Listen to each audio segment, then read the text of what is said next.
What if you had the right to your opinions, but no right to act on them?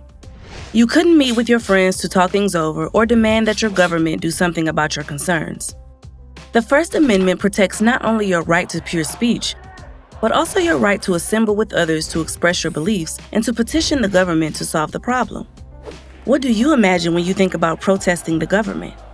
Today, we often see groups demonstrating on streets, carrying signs to express their views. Yet for much of American history, such gatherings were forbidden by state and local governments because the First Amendment only applied to the federal government. However, in the early 1900s, the Supreme Court ruled that the First Amendment did apply to the states.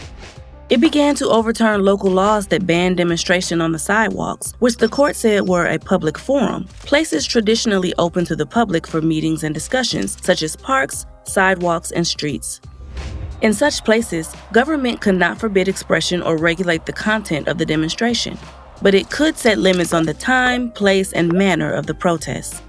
For example, a city could prohibit marches in the public streets without a permit or forbid loud noises after a certain time in the evening.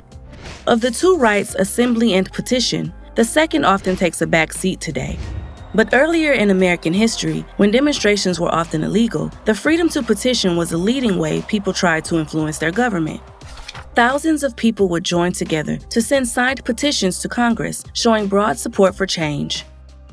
In 1836, thousands of the Cherokee Nation signed a petition to Congress to protest their removal from their native lands, but Congress did it anyway. Before the Civil War, abolitionists sent thousands of petitions to Congress to abolish slavery, but Congress eventually refused to hear them. A new right that the Supreme Court has recognized under the First Amendment is freedom of association. In the late 1950s, during the Civil Rights Movement, Alabama tried to get membership lists from the National Association for the Advancement of Colored People. But the court ruled that to protect other First Amendment rights, freedom of association required confidentiality of memberships. Otherwise, the state could punish unpopular groups just by publishing a list of their members. How do you use the freedom of assembly, petition, and association today?